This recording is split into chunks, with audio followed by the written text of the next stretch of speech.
Boa tarde, pessoal. Sejam muito bem-vindos à nossa live aqui da Pacem. Eu sou Kátia Bortoloso, sou gestora de desenvolvimento humano aqui. E hoje a gente tem duas convidadas super especiais para participar aqui com a gente. A Gisele Miller, da S Consultoria. Seja muito bem-vinda. Vai falar com a gente hoje sobre o tema LGBTQIAP+, certo? E a Dominique Calisto, que é a nossa intérprete de Libras, que está aqui também para acompanhar a nossa live e nos ajudar, nos apoiar aí com a comunicação. Certo? Gisele, seja muito bem-vinda. Esse mês a gente está falando sobre zero preconceitos aqui na Pacem. Dia 1º de março nós celebramos esse dia e escolhemos fazer, durante todas as terças-feiras, um dos pilares de diversidade e inclusão. Então, começamos na semana passada, no dia 8 de março, falando sobre gênero, né, principalmente em homenagem ao Dia da Mulher. E hoje falaremos sobre o pilar de LGBTQIAP+, na próxima semana sobre raça e etnia e na última terça-feira sobre pessoas com deficiência. Então, seja muito bem-vinda, se apresente e fale para a gente sobre esse tema tão importante nos dias de hoje. Excelente. Obrigada, Kátia. Obrigada a todos que estão vendo a gente aqui. Fiquem à vontade para ir colocando no chat as dúvidas e as angústias de vocês, que esse é um tema que eu sei que gera muita dúvida.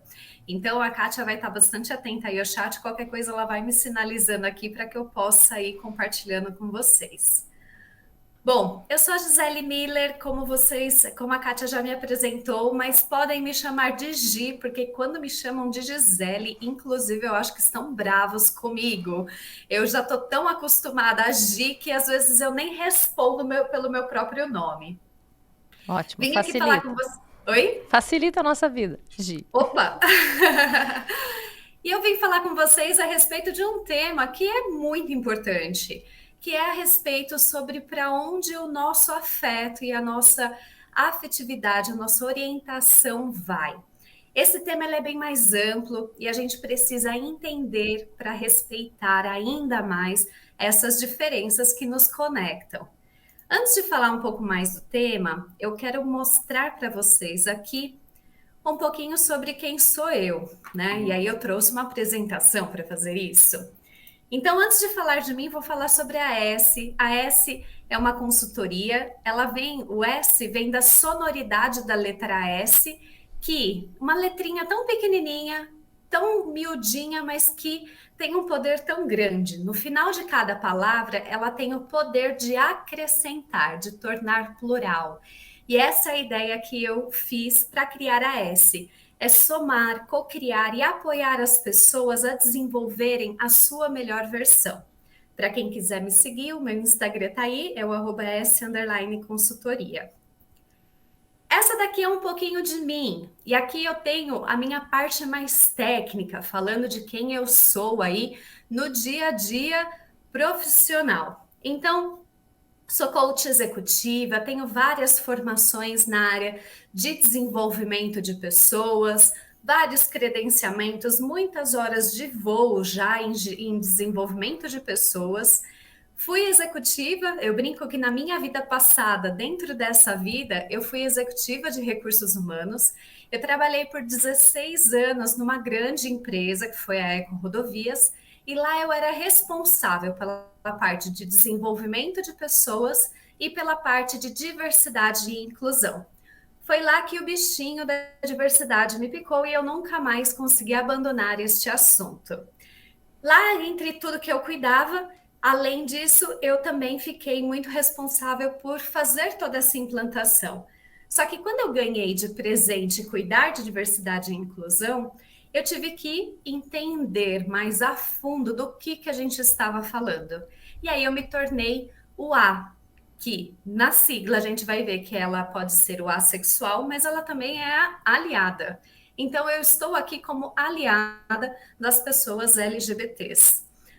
Além disso, depois, 2019, eu decidi que eu já tinha brincado bastante daquela brincadeira e resolvi criar minha consultoria e estou aqui nesta jornada junto com vocês. Tenho algumas formações aí, mas eu gosto de falar mais de que eu sou a mãe do Pedro e da Alice, O Pedro é uma criança de 9 anos que tem autismo e a Alice é uma criança de 6 anos. Os dois são incríveis e é a melhor parte de mim, que é ser mãe. Eu também sou uma fã de Evidências, então se você me chamar para cantar karaokê, eu vou cantar Evidências, mas é provável que você me encontre num show de rock, porque eu sou uma roqueira de carteirinha. Então eu sou bastante eclética. Gosto muito de girassóis e de plantas. Vocês podem ver que na minha fotinho aqui de fundo é uma planta e hoje eu estou com uma roupa cheia de plantinhas aqui também, porque parece que é algo que fala sobre mim. E por que eu estou me contando coisas que têm a ver comigo e que não necessariamente importaria? Porque nós somos muito mais do que os rótulos que a gente carrega. A gente é muito mais as histórias que a gente conta, as relações que a gente vive, as pessoas com quem a gente fez diferença na vida delas, do que somente aquilo que a gente pode ver. E a gente às vezes se limita tanto a somente o que é visível. E por isso que falar de diversidade e inclusão é falar de acolher a outra pessoa da onde ela vem, da onde ela está, e em toda uma complexidade que dificilmente a gente pode julgar somente olhando para ela. A gente precisa se conectar e ir um pouquinho mais a fundo para entender que por trás de uma letra, por trás de um rótulo, tem uma pessoa, tem um ser humano que merece dignidade e respeito e principalmente acolhimento. Todos nós queremos ser acolhidos e precisamos desse sentimento de que a gente faz parte de um mundo e que a gente pode estar bem ao lado das outras pessoas. Lindo isso, Gi. E aí, gente, para a gente falar de diversidade, eu gosto muito de começar aqui falando de um pressuposto que eu queria combinar com vocês. E esse pressuposto é o seguinte: normalmente o nosso cérebro ele é binário. E o que é um cérebro binário? Ele é ou é 1 ou é 0. E a gente enxerga normalmente desses dois modos. Então, ou você gosta de branco ou você gosta de preto. Ou você é racista ou você é nada racista. Ou você é homofóbico ou você não é nada homofóbico. Só que se a gente parar para pensar, ninguém é nada tão completamente assim. Categorizar que você é uma coisa ou outra é uma coisa bastante simplista e que não conecta com tudo que a gente de verdade é. Por isso, para a gente falar de diversidade e inclusão, eu gosto de fazer sempre um convite de lembrar que entre o preto e o branco tem uma escala de cores gigantesca e que a gente vai falar sobre essas nuances todas. Então, às vezes, eu posso chegar para alguém e falar: olha, esse seu comportamento foi machista. Mas isso não quer dizer que a pessoa é machista. Foi uma fala, foi um jeito que ela fez, enfim, mas isso não categoriza ela. E por que é importante a gente diferenciar o de um comportamento, de uma fala? Porque ninguém aqui, eu tenho certeza, que acordou hoje e falou: hoje eu vou ser a pessoa mais preconceituosa e discriminatória do mundo. Se alguém levantou com esta questão, a gente precisa conversar, porque daí é uma questão de tratamento. Mas, de modo geral, todas as pessoas são boas, têm boas intenções e quer fazer o melhor para quem está por perto. Só que no meio do caminho, a gente escorrega no caqui. Nem sempre a gente consegue fazer aquilo que a gente se propõe na nossa intenção. Então, a gente precisa entender que, às vezes, uma fala pode não ser legal. E eu preciso corrigir aquela minha fala. Mas o fato da minha fala não ser legal não quer dizer que eu sou uma pessoa ruim. Mas que aquilo pode ser corrigido. Isso é bem importante para a gente fazer essa moldura inicial antes da gente entrar no assunto, porque isso ajuda primeiro a gente tirar um peso de que, puxa, eu não posso falar nada porque senão eu vou ser julgado. Não é isso. Mas, por outro lado, eu entendo que a gente é bem complexo. É muito difícil a gente querer categorizar e falar: ah, é só isso, dar um carimbo por rótulo.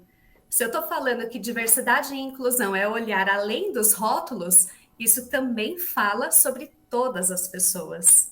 Inclusive eu, você e mesmo aquelas que não fazem parte de nenhum grupo minorizado que vocês estão discutindo aqui todas as terças-feiras. Você pode não fazer parte de nenhum desses grupos e ainda assim estar aqui junto com a gente, sendo aliados a cada uma dessas questões e cada uma dessas causas. Perfeito. E aí vamos entender o que é LGBTQIAP+. Eu sei que num primeiro momento são muitas letras e a gente pode até ter uma sensação, poxa, será que a gente precisa de tudo isso? E aí eu já respondo, a gente precisa. E por que a gente precisa de tudo isso? Porque quando eu não nomeio algo, aquilo não existe. Então eu preciso dar o nome para todas as pessoas serem reconhecidas nas suas existências e nas suas possibilidades. E a partir disso eu ter políticas públicas, ter acessos a questões de saúde, as questões que são diferentes. Porque nós todos somos seres humanos, mas nós partimos de mundos e lugares diferentes. Então, falar que nós somos todos iguais é uma coisa que a gente quer muito que aconteça, mas isso ainda é um ideal. Até que a gente possa ser tratado de forma igual, a gente precisa reconhecer aquilo que nos difere. Então, até lá, a gente precisa dar nome. Então, o que é o LGBTQIAP+. L é de lésbicas, G de gays, B, bissexuais, T, transexuais ou travestis, Q, queer, I, intersexo, A, assexuais, você também pode se considerar aliado ou aliada, P, pansexuais, e o mais é para todas as outras identidades ou orientações afetivas sexuais que ainda não foram nomeadas, para poder dar uma sensação de que nós incluímos todas essas pessoas. Por isso que a letra está aqui. E aí você fala, tá bom, Gi, eu já sei que todas essas letras significam isso, mas o que significa cada uma? Então, calma que a gente vai explicar. E para isso, eu trouxe aqui o meu Genderbread. Olha que lindo. Alguns de vocês já devem conhecer isso aí como gingerbread, que é o biscoitinho de gengibre, né? A gente fez uma adaptação do gingerbread para o genderbread, que seria o biscoitinho do gênero, para a gente poder entender um pouquinho mais. E aí a gente começa a entender que algumas coisas aqui. Então vamos lá. Quando a gente fala da sigla LGBTQIAP+, nós estamos falando de 4 questões. Nós estamos falando de identidade de gênero, orientação afetiva sexual, sexo biológico e expressão de gênero. Então, nós falamos desses 4 pontos. O que é o sexo biológico? Vou começar por aqui porque esse a gente aprendeu em biologia, quando a gente estava lá na escola, talvez no 4º ano, enfim, faz tempo que a gente já fala sobre esse assunto. A gente entra lá na escola e a gente vê que a gente tem 2 possibilidades, que a gente pode ter o macho ou a fêmea. Então, a gente sabe que qualquer animal, incluindo a nós, né, seres humanos, pode ser macho ou fêmea. Só que, além do macho ou fêmea, tem um outro tipo de sexo no meio disso, que antes a gente chamava de hermafrodita. E esse termo vocês já devem ter ouvido, e agora eu vou entregar a minha idade, e tá tudo bem, vocês devem ter ouvido em uma novela. Para quem aqui é dos anos 90, né, que conseguiu sobreviver aos anos 90, assim como eu, você deve se lembrar que teve uma novela que falava de hermafroditas. Esse termo a gente não usa para seres humanos. O que a gente usa para seres humanos? A gente usa a nomenclatura intersexo. Então, do LGBTQIAP+, nós estamos falando da letra I. O que é intersexo? São as pessoas que nasceram com alguma não está tão claro se ela nasceu do sexo biológico masculino ou do sexo biológico feminino. É alguma coisa entre ambos os sexos. Então, ele pode ser algo intersexos, por isso o I. O que acontece? Qual que é a luta das pessoas intersexo? Por muito tempo, os médicos, na hora que a criança nascia, olhavam para a criança. A gente tem em torno de 5 marcadores que definem a questão do sexo ou do gênero ao nascer. A gente vai olhar a questão do órgão sexual, a questão dos órgãos reprodutores internos, a questão dos hormônios, que é uma questão mais biológica, e aí tem mais algumas questões que são genéticas, de fenótipos e tudo mais. Mas tem grandes 5 marcadores que poderiam checar para isso. O médico acaba olhando para a questão do órgão genital e olha para aquilo e toma uma decisão: menino ou menina. Só que nem sempre é tão claro. E aí, muitas vezes, faziam a cirurgia de resignação de sexo na criança de forma inadequada, e depois aquela criança ela não se reconhecia naquele corpo que ela foi mutilada de alguma maneira.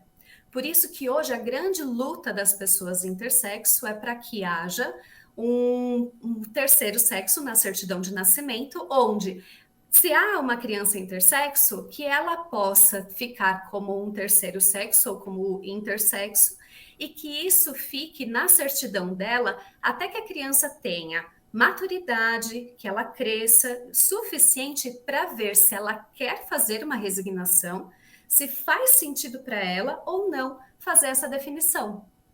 Até porque o percentual ele é até grande, gente. A gente está falando aí de mais ou menos, dá até de 0,5% a 1% da população mundial se estima que tenha alguma parte nesse espectro do intersexo. Nossa, bastante. Porque nem sempre é tão óbvio, né? Tem coisas que são mais sutis e que a gente não percebe de cara. Então, é uma grande luta. Recentemente, a Argentina colocou fez a declaração. E no Brasil, se você tiver uma criança intersexo, você pode entrar, uma lei, se eu não me engano, do final do ano passado, do final do ano passado ou do ano retrasado, você pode entrar com um pedido na justiça para colocar, para não definir o sexo, que ainda não é o mais adequado, porque fica como sexo não definido, mas o ideal seria ser sexo intersexo, mas dá para ter uma opção sem ter que sair para essa correção direta de ter que determinar o que aquela criança é, antes dela ter condições de tomar decisão a respeito disso. Tudo bem, Kátia? Entendido. Vou pegando aqui com você. Uhum. Por enquanto, nenhuma pergunta. Entendido. Ótimo. Quando a gente vai para orientação afetiva sexual, quando eu falo da orientação, é para onde o meu afeto e o meu desejo vai. Então, aqui eu tô falando para onde que meu amor, para onde eu sinto desejo, para onde que isso caminha. Então, se eu sou uma mulher e eu sinto atração afetiva sexual por um homem, eu sou uma mulher heterossexual. E aí, o que acontece, gente? Nós vivemos numa sociedade que tem o heterossexual como norma, como padrão. Então, quando uma criança nasce, você já espera que essa criança vá ter uma orientação afetiva sexual por uma pessoa do sexo oposto. Isso é o que a gente espera. E aí, o que a gente chama com esse fenômeno se chama heteronormatividade. Ou seja, a gente espera que, como norma, como padrão, o nosso afeto e o nosso desejo vá sempre para o sexo oposto. Gi, eu posso fazer só uma interrupção? Claro. Não sei se está na tua fala posterior, mas isso independe aqui, a nossa conversa e o que a gente está trazendo para cá, gente, é informação, né, de especialistas do tema, para que a gente conheça, para que a gente receba essa informação, mas não tem julgamento, imposição, e a gente tem as questões, inclusive, que a gente sabe religiosas, né, das diferenças. Então, só queria fazer esse parênteses, porque às vezes tu vai trazer um monte de informação que originalmente, às vezes, bate na gente e fala, tá, mas não foi isso que eu aprendi, não conecta. Então, só queria fazer esse parênteses, né, na tua fala. Sim, super. E aqui, gente, com muita generosidade, eu quero oferecer um ponto de vista para vocês. A minha ideia não é de modo algum querer convencer ninguém de coisa alguma, mas isso aqui é o que a gente vem estudando a respeito ao longo dos anos, a respeito de como que isso vem na construção das pessoas. Então, eu estou trazendo aqui algumas informações que não tem nenhum julgamento pessoal meu. São informações a respeito do que a gente vem estudando. Isso é bem importante que a Kátia trouxe. E especialmente para pessoas bastante religiosas, que têm aí algumas questões que pegam diretamente, gente, olhem para isso com muito carinho e olhe para a tua crença depois e veja como essas questões conversam, com muita amorosidade. Não tentem confrontar de uma maneira ruim, porque a ideia aqui não é falar que não é julgar o que é certo, o que é errado, o que é bom, o que é ruim, é só realmente ampliar a discussão para que a gente tenha mais informação a respeito dessas questões. Ok? Perfeito. E do ponto de vista de empresa, falar disso de uma forma respeitosa, né? Porque essas diferenças, elas vão existir e elas aqui dentro da empresa, elas são respeitadas. Esse é o nosso ponto. Exatamente.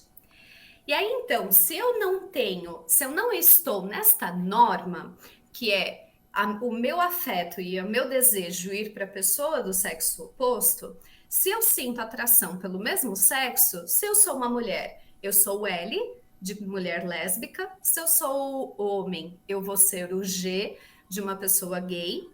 Se eu for uma mulher, mas que eu sinta a atração afetiva sexual, tanto por homens quanto por mulheres, ou seja, meu desejo e o meu afeto vai para ambos, eu sou uma pessoa bissexual, ou seja, meu afeto ele vai para outras pessoas independente deste sexo. Aqui eu estou falando do bissexual.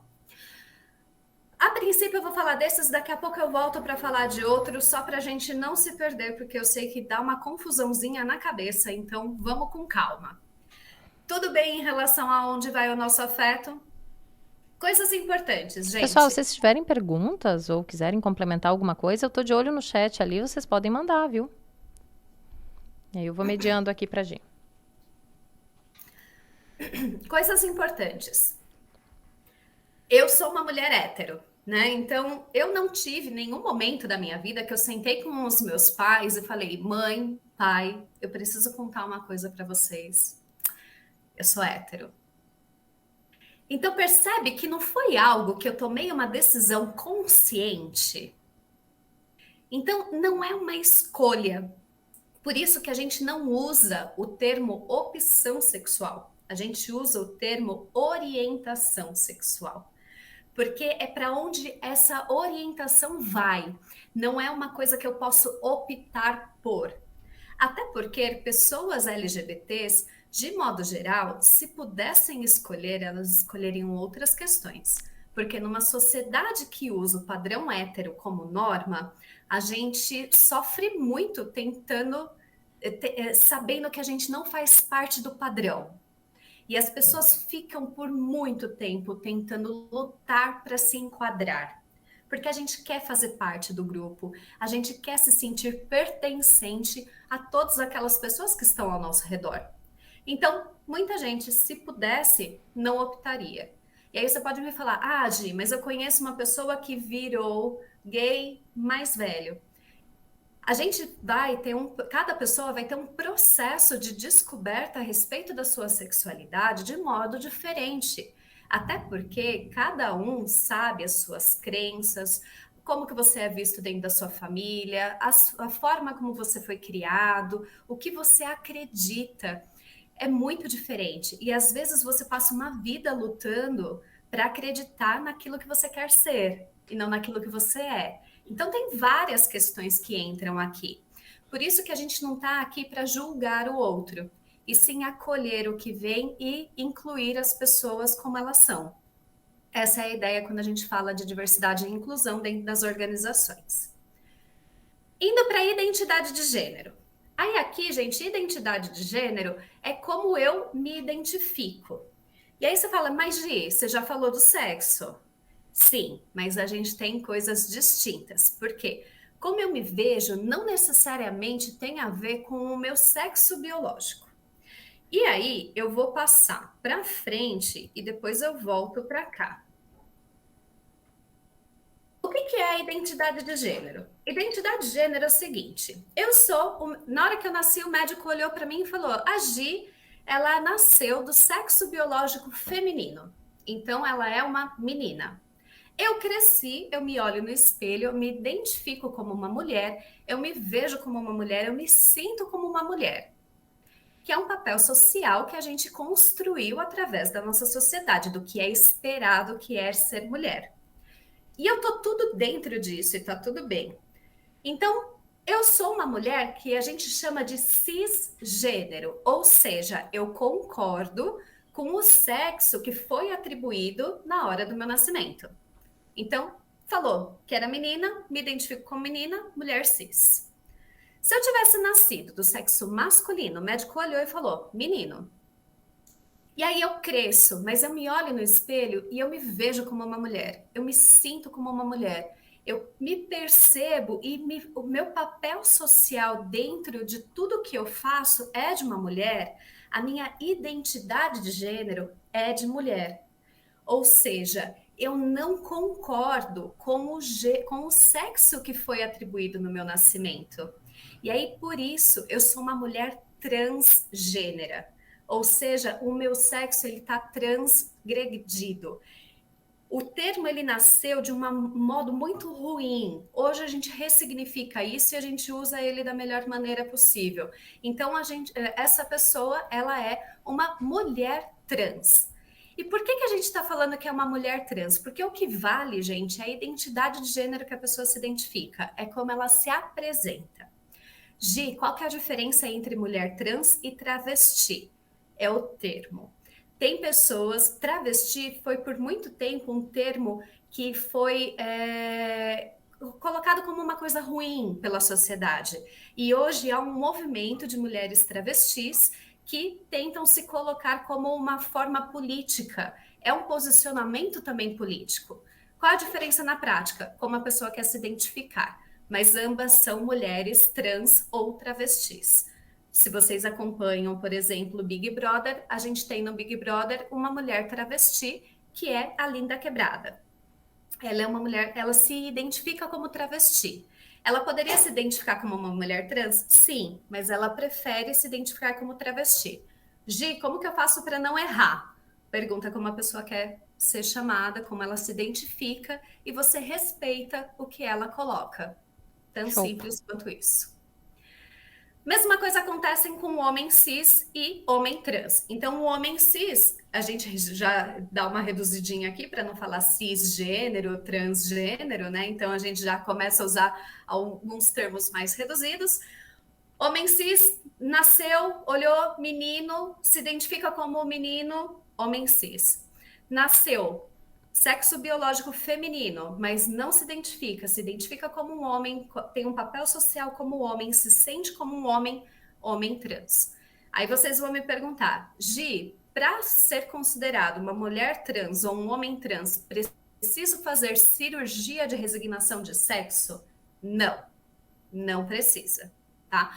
Aliás, 2022, agora em janeiro, acabou de ser lançado o CID-11, que é o Código Mundial de Doenças, e foi retirado a transgeneralidade como doença do CID. Então, isso já tinha sido prometido alguns anos atrás, em 29 de janeiro, por isso que é a data que se comemora a data da visibilidade trans, mas já estava como prometido, assim que o CID-11 fosse lançado, já sairia do código como considerado como doença. Então, não precisa de resignação de sexo para poder ser considerado uma pessoa trans. Gi, deixa eu te fazer uma pergunta. Então não muda nenhuma nomenclatura se a pessoa fez a cirurgia ou não fez a cirurgia. A nomenclatura é a mesma. A pessoa, a pessoa, seja ela mulher trans ou homem trans, independente da cirurgia, a gente chama de trans. Exato. Tá, beleza. E aí, eu fiquei chocada que só agora isso saiu do CID, né? Saiu, enfim, como doença. Eu já tinha Pois ouvido é. lá atrás, por isso achei que isso já era algo Não, anterior. já tinha um compromisso, mas Tá, como não tinha sido lançado o novo CID, ainda não tinha saído, né? entendi. Então, já tinha uma conduta médica, mas ainda não estava oficializado. Entendi. E aí, gente, uma coisa importante: você conhece uma pessoa trans? Nunca pergunte para ela se ela já fez cirurgia. Isso é extremamente invasivo e desnecessário você saber. Tá. Você não precisa dessa informação. Porque se é uma mulher trans, ela é uma mulher. Se é um homem trans, ele é um homem. Ponto. Acabou, né? Acho que a história vai até aí. E aí você fala assim, bom, então só tem, né, pra gente fechar, mulher cis, mulher trans, homem cis e homem trans? Não. A gente ainda tem aqui, dentro de identidade de gênero, as pessoas que podem ser consideradas os queers, que podem ser gêneros fluidos ou não binários. São pessoas que elas não se identificam com o gênero masculino ou feminino, ou que transitam entre eles. Então, são pessoas que estão num olhar um pouco mais amplo. Tanto que a teoria queer, ela é uma teoria bastante ampla. Eu não vou entrar aqui porque ela precisa de pessoas bastante profundas para falar a respeito dele. Mas só para vocês terem uma ideia do que a gente está falando, quando a gente fala de queer, a gente está falando de um guarda-chuva de outras possibilidades. Eu vou mostrar daqui a pouquinho também para vocês. Mas só voltando aqui no nosso biscoitinho, a gente ainda, além disso, a gente vai ter a expressão de gênero. O que é a expressão de gênero? Bom, vamos lá, né? Vou me usar como exemplo para ficar bem claro. Então, a Gi, sexo biológico feminino, orientação afetiva sexual heterossexual, identidade de gênero, sou uma mulher cisgênero. Qual é a minha expressão de gênero? A minha expressão de gênero é de mulher, feminina. Então, ok, esse é meu pacote completo quando eu olho para esse biscoitinho. O que a gente podia ter de diferente aqui? Vou pegar uma pessoa que talvez vocês conheçam, a Rita Von Hunt. Rita Von Hunt é uma drag queen. A Pablo Vittar, drag queen. Pablo Vittar é uma drag queen. Vamos lá, é uma pessoa do sexo masculino, orientação afetiva sexual. Eu não sei como ele se identifica, mas ou ele é um homem gay ou ele é pansexual. Daqui a pouco eu explico o pan. Identidade de gênero, ele é um homem, mas ele usa a expressão de gênero como drag queen. Assim como a Rita Van Hunt, ela se coloca como drag queen, mas é um homem gay. Na verdade, ele é um homem bi, né? Não é um homem gay. Então, a gente pode ainda assim ter uma expressão de gênero que eu posso, em determinados momentos, me colocar de uma outra maneira. Quais são as expressões de gêneros possíveis? As que são mais comuns, que são as normativas, então eu sou uma mulher e me porto como uma mulher, tem uma expressão de mulher, mas tem também os andrógenos. O que são os andrógenos? E aí, de novo, a gente voltando para os anos 90, né? Ou para os anos 80, e piorou aqui eu contando para vocês minha idade. Mas voltando aí para os anos 80, não sei se vocês lembram aquela época que tinha séries com robôs humanoides. Esses robôs humanoides, eles eram andrógenos, ou seja, eles não tinham uma expressão de gênero tão clara do masculino ou do feminino. Tem pessoas que não têm essa expressão clara e preferem se colocar dessa forma. A gente também vai ter aqui tem o drag queen, a drag queen e o drag king, que é o contrário, né? A mulher que se fantasia de homens e é uma expressão artística, mas não é uma orientação afetiva sexual nem uma identidade de gênero. Ela é bem específica e bem marcada. Então aqui a gente tem toda essa questão. Antes de eu seguir em frente, eu queria saber dúvidas, angústias e siricuticos até aqui. Não, acho que por enquanto Nenhuma pergunta, ninguém me fez nenhuma pergunta. A gente está mais ou menos um pouquinho mais da metade do tempo, então acho que só para a gente controlar aqui. Aí eu vou falar das minhas, né, Gi? Porque aí assim eu deixo você tomar água também. Quando eu olho para tudo isso, e claro, mesmo já lendo e já me informando, e já várias das questões não serem novidades para mim já é bem difícil, tá? Eu olho e vejo, nossa, quanta nomenclatura, né? Quanta diferença. E aí uma coisa que eu aprendi muito nos últimos anos a olhar para isso de uma forma é não me, não me interessa, sendo bem, né, direta, não me interessa exatamente como cada um vive a própria vida, mas me interessa e me diz respeito respeitar como as pessoas são. Então, quando você me fala lá no início, né, você começou falando sobre isso, sobre a questão da nomenclatura, era uma dúvida minha, né? Era uma questão minha. Por que que a gente precisa dar nome se a gente está falando de pessoas e não me importa saber da Gisele quais são as identificações ou preferências dela, porque eu vou respeitar a Gisele independente disso.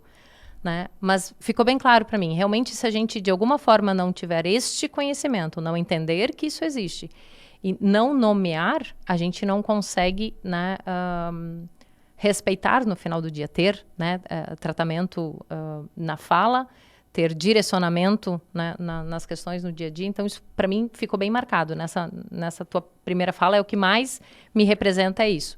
Tudo isso existe, mas no final do dia a gente está falando de seres humanos e a gente precisa respeitá-los como tais, né? Sem tanta diferença. Exato, excelente, excelente. E a gente precisa, e quando eu falo de políticas públicas, por exemplo, homens trans engravidam. Eu vou passar aqui só para vocês lembrarem. Homens trans podem engravidar. E aí, como que eu tenho um acolhimento num plano de saúde, num seguro de saúde, num hospital, se eu não trato esse assunto com nome, com políticas, com clareza de procedimentos? Pode ficar um pouco complicado. Então, tudo isso são questões que falam diretamente à saúde da população, à existência dessa população. Por isso que a gente precisa, de fato, falar a respeito. E eu acho que o que diferencia muito quando a gente fala de respeito é essa questão do aceito. Tá, mas eu não aceito isso. Mas não é uma questão de aceitação, é uma questão de respeito propriamente dito. Tá, mas eu respeito como você é. Eu não preciso te aceitar, não é eu concordo ou não, eu faria isso de mim ou não, eu escolheria isso ou não. Não, não, eu respeito você, Gisele, como você quer ser reconhecida. É sobre respeito, ponto. Uhum. Eu costumo brincar que você só precisa aceitar uma pessoa gay, por exemplo, se você for o alvo do pedido de casamento. Se não, você só Ótimo, precisa respeitar. De resto, gente, ótimo, tá tudo certo. ótimo. Muito bom. Então vamos só resgatar as letrinhas para ver se eu não esqueci absolutamente nenhuma. L, lésbicas, nós estamos falando de orientação. G, gays, orientação. B, bi, bissexuais, orientação. T, transexuais ou travestis, estamos falando de identidade de gênero.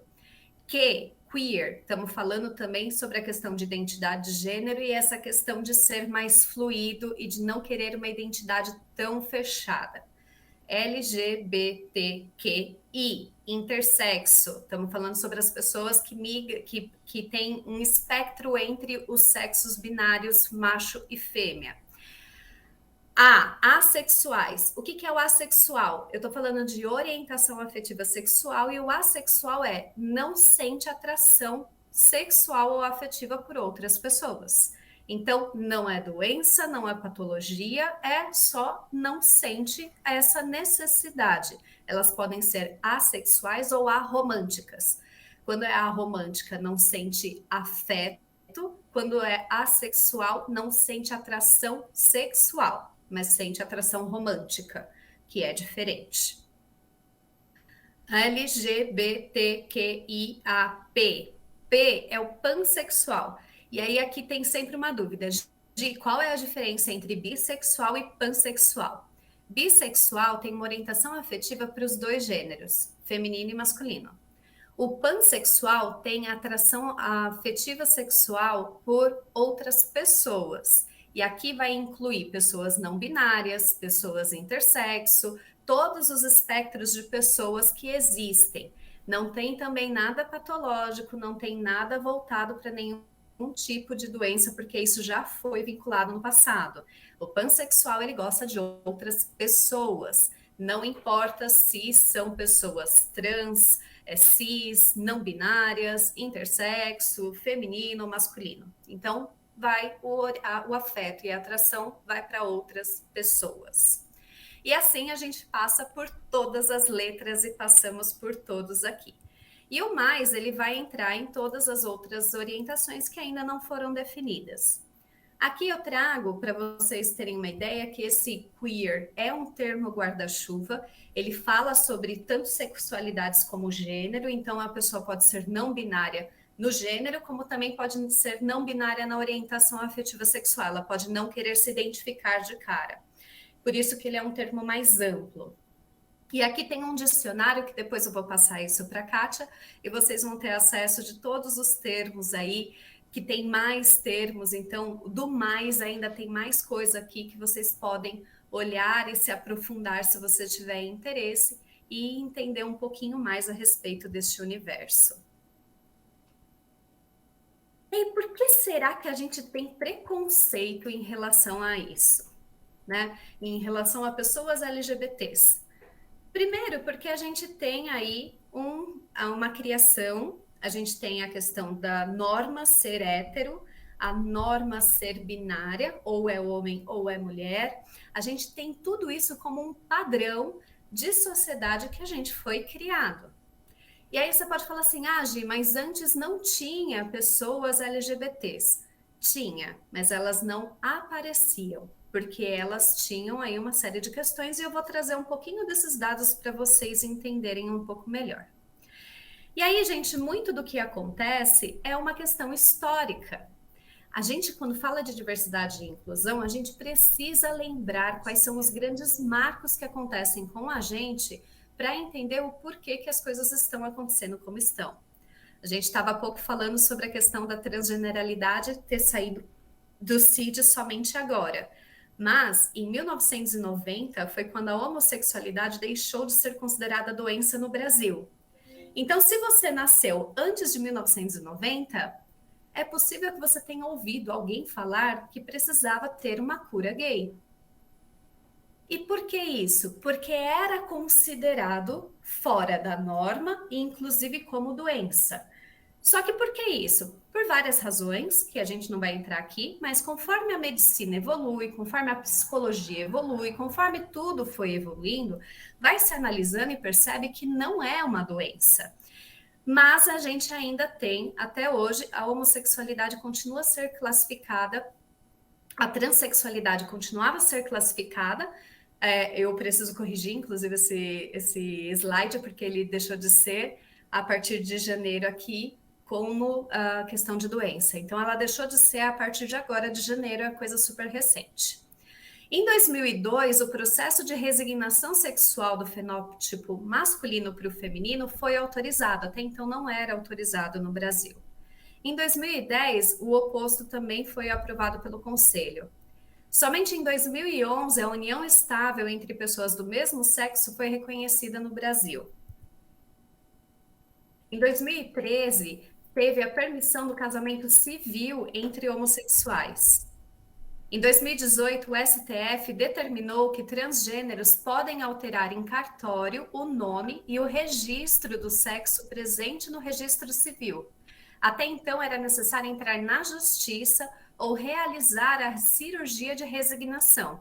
Então, a partir de 2018, não tem necessidade de ter uma cirurgia de resignação para ser daquela identidade de gênero e para ser reconhecido como tal, que é bem importante. E aí, dica também, gente, quando você conhecer uma pessoa transgênero, não pergunta qual era o nome dela, porque isso é super doloroso. Imagina que ela, quando dá um novo nome, é como se fosse um renascimento para essa pessoa. Ela passa a existir a partir daquele momento. Então, trazer isso à tona é trazer uma dor dessa pessoa que não tem porquê. Se a pessoa se sentir à vontade de te contar, ela vai fazer isso por vontade própria. Então você não pergunta. A gente deixa para que a pessoa sinta confortável caso seja uma escolha dela contar. Se não, a gente só acolhe como ela se chama, qual é o pronome que ela quer ser chamada e como que a gente vai acolhê-la. Em 2019, a gente teve a criminalização da homofobia e da transfobia, equiparando juridicamente com o racismo. E 2020 são derrubadas as normas que proibiam os homens que tiveram relações sexuais com outros homens doarem sangue, porque até então homens gays não poderiam fazer doação de sangue e a gente tinha registros de várias bancos de sangue abaixo e pessoas querendo doar. Então, tinha um movimento aí importante para querer ter esse mesmo direito. Hoje, acho que você trouxe uma informação bem importante ali no teu slide anterior. Só volta, por favor, para eu ver o ano e não errar. 2019. Então, a gente está falando aí de que há pelo menos 3 anos, ou quase isso, a gente está falando que é crime homofobia e transfobia. Então, isso, gente, é bem importante, porque a gente sempre fala, racismo é crime, racismo é crime. Gente, qualquer tipo de discriminação é crime. Então, vamos ter isso bem em mente, não é pela punição em si, mas isso é ilegal, isso é incorreto. Então, vamos lembrar disso, porque isso é bem importante no dia a dia pra gente. Com certeza. E aí tem muito da coisa assim, mas é só minha opinião. Se a sua opinião ela pode ser um crime, ela não é uma opinião, então a gente precisa cuidar.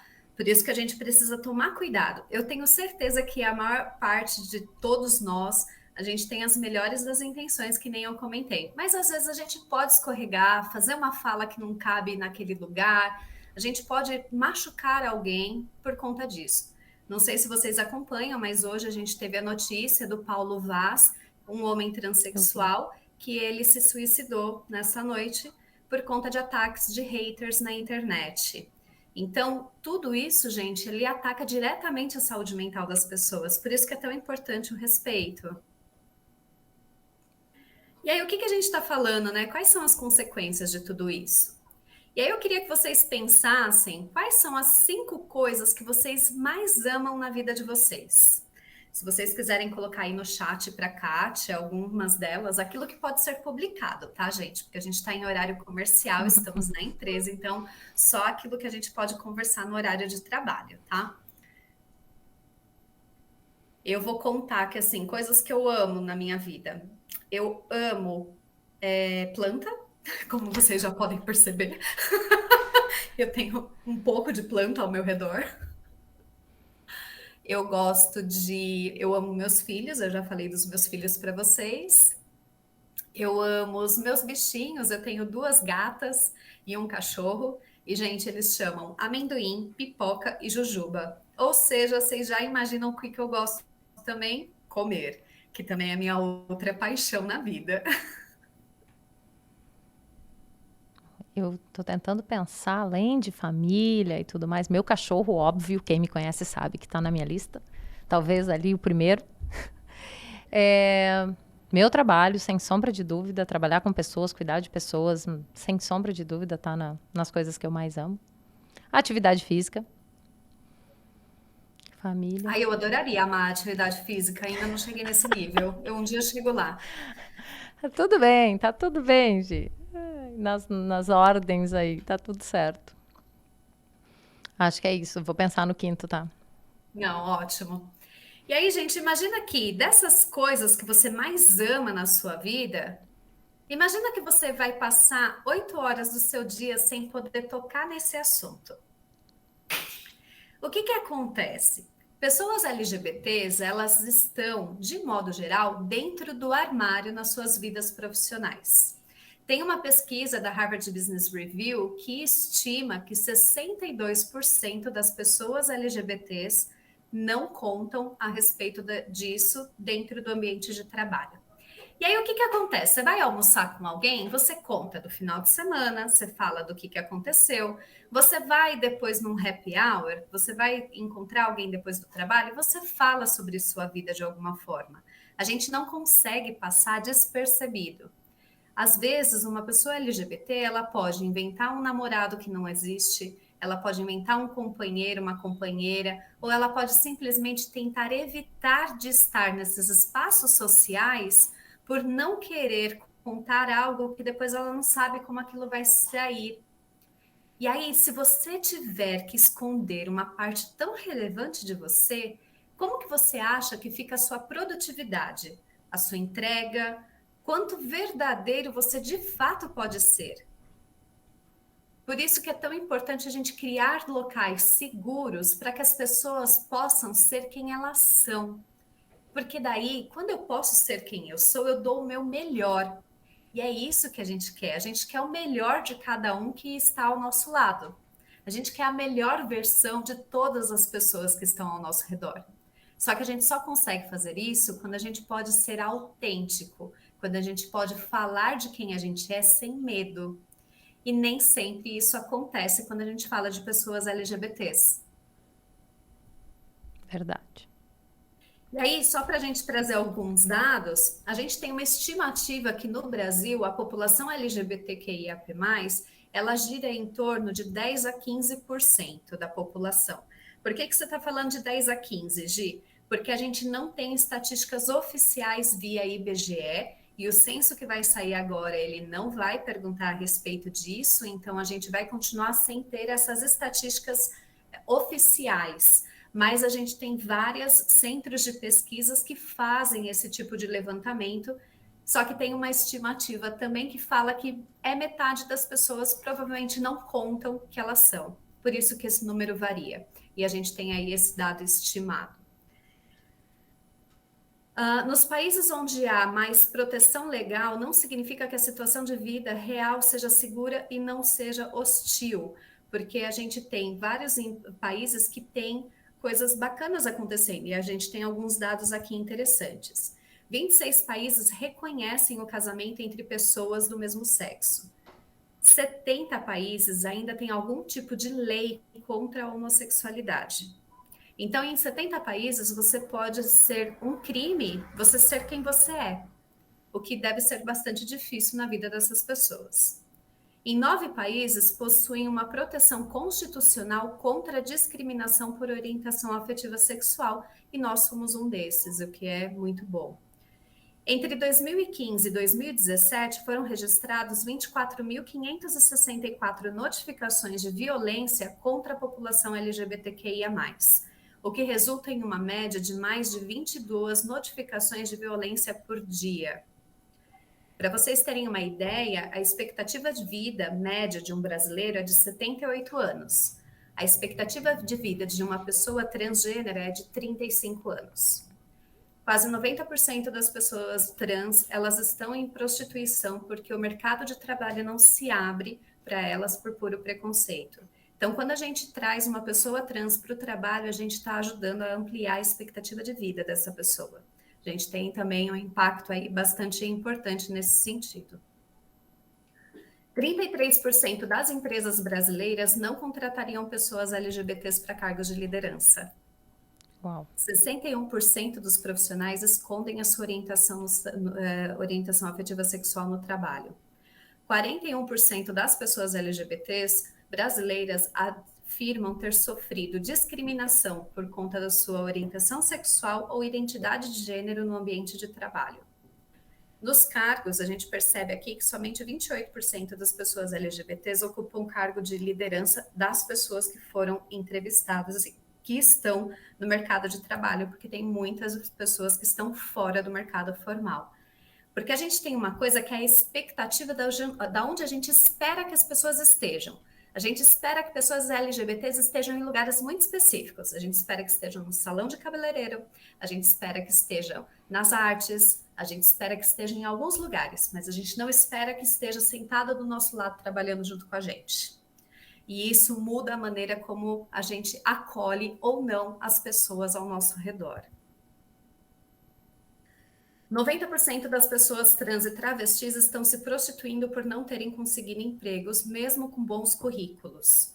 57% dos entrevistados em 26 países acreditam que a sua identidade de gênero ou orientação sexual prejudicariam a sua progressão de cargo. Apesar de 68% dos líderes acreditarem que criam ambientes nos quais os funcionários podem ser eles mesmos, somente 14% das pessoas LGBT se sentem completamente apoiadas pelo seu empregador. 71% das pessoas LGBTs consideram importante ver pessoas como eu nos cargos mais altos das empresas. Gi, deixa eu só te trazer, eu sei que a gente já estourou no tempo, mas eu recebi no WhatsApp, só agora que eu olhei durante o vídeo, recebi uma pergunta, né? Qual a diferença de gênero e sexo? Por que a gente fala, né, gênero e sexo? O gênero é uma construção social, o sexo ele é biológico. Tá. Essa é a diferença de um e de outro. Tá. Então, o que é ser mulher na sociedade é uma construção. O que é ser homem na sociedade é uma construção. Agora, o sexo biológico, ele é um marcador que tem fenótipos, tem uma série de marcadores biológicos. Tá, só para deixar bem claro porque veio. E a gente recebeu também aqui um parabéns, né? Pela iniciativa. Falar sobre e trazer consciência a respeito do assunto é um passo importante para um ambiente mais diverso e inclusive. Veio da Aline Alves. Obrigada, viu, Aline? É isso aí, é esse o objetivo. É a gente falar sobre, trazer informação e trazer essa pauta do respeito, do acolhimento, né? Do apoio às pessoas no dia a dia, independente da diferença. A gente ainda vai falar, né? Nas próximas lives, inclusive, de outras diferenças.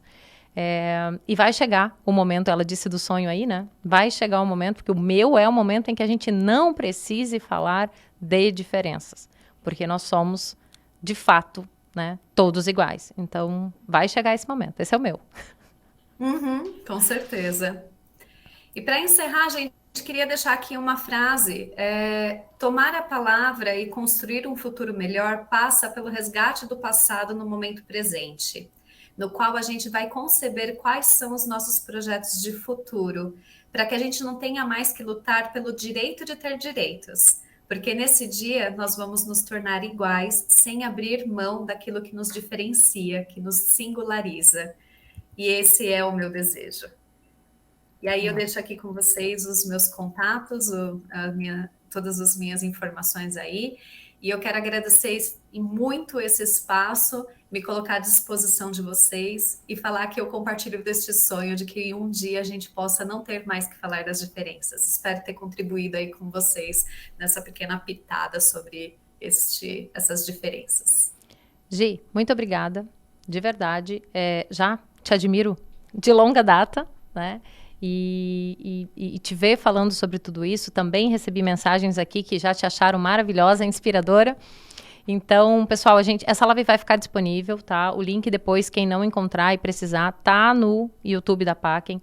Compartilhem com amigos, compartilhem com outras pessoas. Vamos, de fato, usar todas essas informações para a gente ampliar o nosso olhar de respeito também fora da Pacem, tá bem? Obrigada pela participação de todo mundo, um super beijo e até terça-feira que vem, às 15h de novo, a gente vai falar sobre raça e etnia, tá bom? Super beijo. Gi, obrigada, um beijão. Obrigada, gente. Tchau, tchau.